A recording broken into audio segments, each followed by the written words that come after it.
Everything's terrible and everything sucks. Let's talk about it.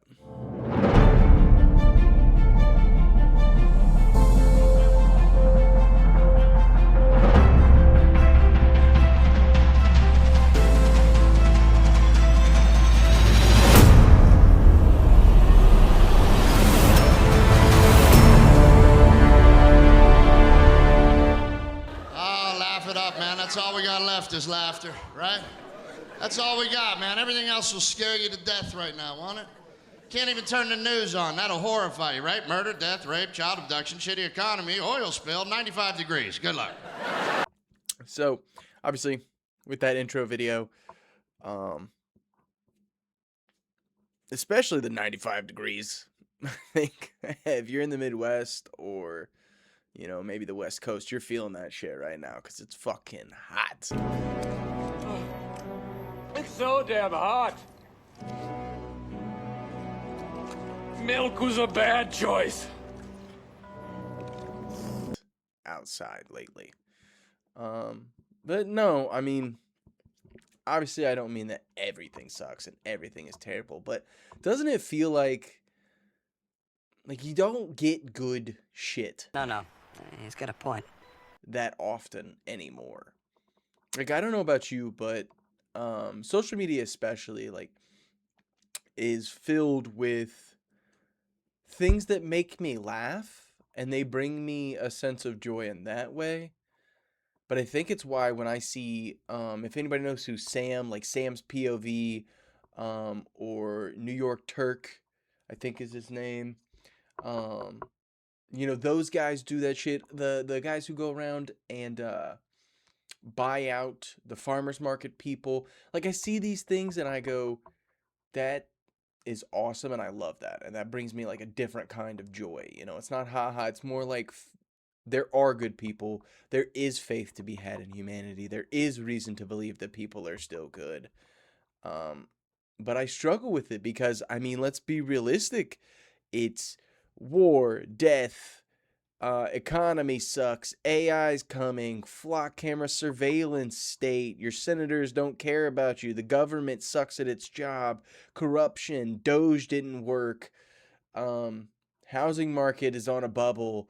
Like, all of these things are just fucking, it's like, what do we do? I mean, day to day, and that's why I never fault any of the people I live with, or have personal relationships with, for not wanting to pay attention to that shit, and just kind of, when they see it, they go, well, that sucks, and then they move on, It's like when you see a celebrity die, like Sam Neill died.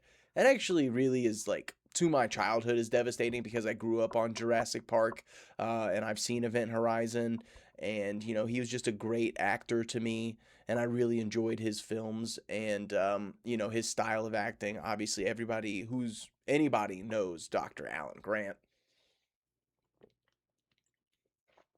But no matter what, I'm going to move on from it. The same way I moved on when Chuck Norris died, and the same way you move on when every famous actor dies. Even when it was really surprising that Matthew Perry died, it's been a while and we all kind of just moved on from it. And that's what you do. I mean, you're not closely related to these individuals. When Bruce Willis passes away, it'll be sad, but, we'll mourn him for a day or two and then we'll move on. And that's just, the pace of everything feels so fucking overwhelming, dude.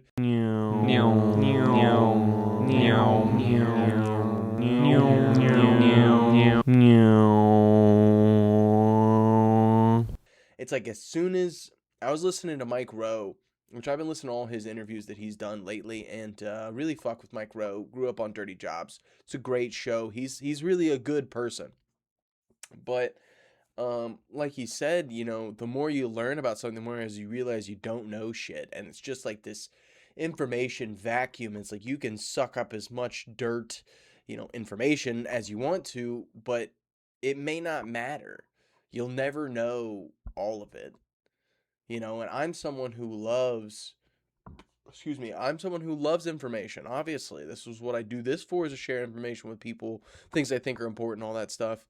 But at what point does it become too much? How oversaturated with media can we be before it's just system overload? And I think pointed out best. There was a news anchor or, someone who probably records a podcast that he saw that was just like this, who gives a shit? Well, who gives a shit? And sometimes I get that perspective. I do. I care more than the average person, especially about my civil liberties and government intervention and all those kinds of things, because I think it's very important to pay attention to that shit and not allow them to take away our civil liberties.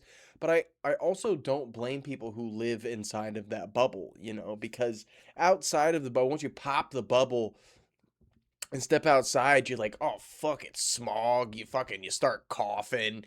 All of a sudden your eyes are burning. You're fucking depressed. You're just like, God damn it, everything fucking sucks out here. How do I get the fucking bubble back? And you can't because you fucking popped it. You can't. The bubble doesn't come back. Once you pop the fucking bubble, you're done. Okay? You're here now with the rest of us, sucking in the smog. Your eyes are squinty because they're burning, and you just fucking, that's how you read information now. Through squinty, burning fucking eyes that are filled with pollution, and it's all because the deep state and the Epstein class and the people that want to eat your babies and traffic your children and fucking, I mean, come on. I know you. You know you. And I know you know that I know you. right? That's just how it feels sometimes, especially as someone who consumes this information on a daily basis, at least twice a day. Like, I was driving to my destination today, and for a split second, I think a lot of people experience this, but for a split second, I just thought about just taking myself off the road into a ditch as I'm listening to Tim Dillon bitch about shit that's going on, teen takeovers and all kinds of shit in my ear. And I'm like, Iran has won in ways you can't even imagine. What an embarrassment this has been for the Trump administration. And here's the deal. I kind of love this for Iran. Iran is in their new era. It's an Islamic Republic summer. Iran, dare I say, is in its bad girl era. like, over there, I don't have to deal with anything. Over there, everything is fucking done.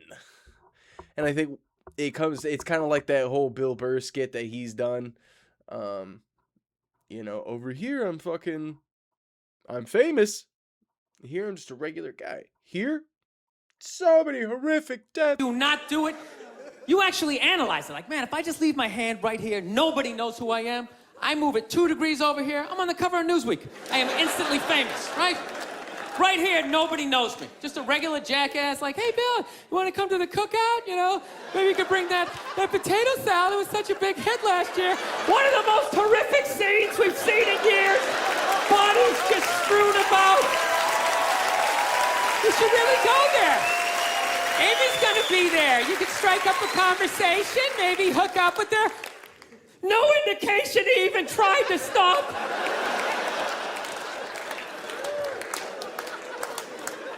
So, I think we all have those really kind of surreal moments where we think about, like, fuck, it's just too much. But I think the whole point of me saying all this is to say that, like, you're not alone.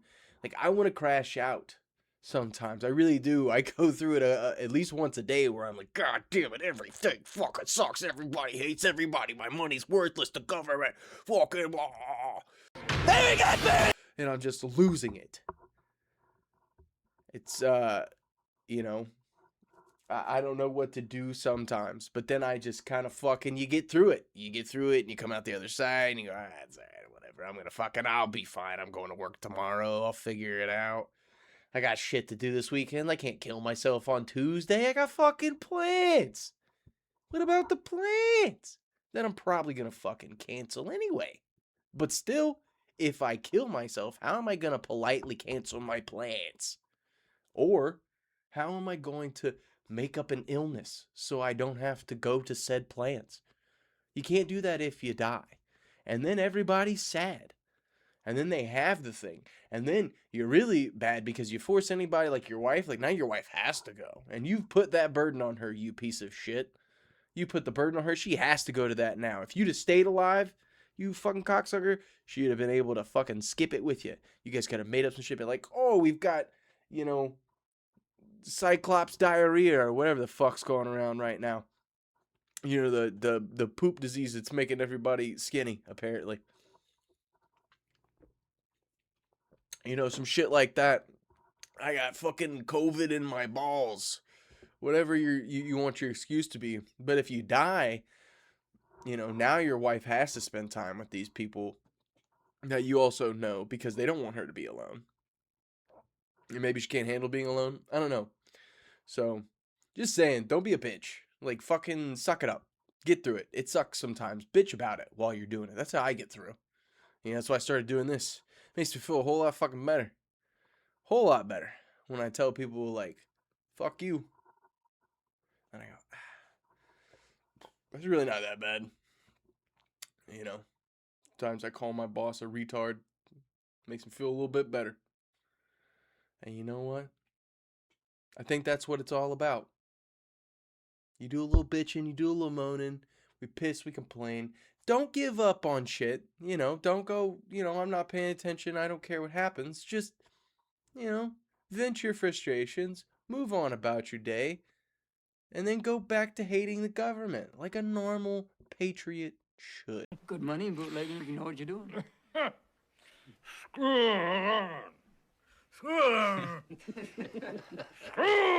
Screw 'em! Screw the government! And that's the fucking rant for today. I appreciate you guys tuning in. I know somebody out there is experiencing that too. And I just want you to know you're not alone with just feeling super fucking overwhelmed and just going, God, a bullet to the brain would be fucking lit, dude. If I had to stop thinking about bills and taxes and my car problems and how the fuck am I gonna buy a house? Like, all that shit. I'm with you, buddy. But guess what? You're gonna buy the house. Everything's gonna be okay. We're gonna figure it out. You know, or you'll die anyway. We won't have to. And then your problems are solved. So fuck it. Hallelujah! Ride the wave. Ride the fucking wave, dude. Like that, dude. Just fucking ride the wave. And that's the theme of the week, dude. Ride the fucking wave.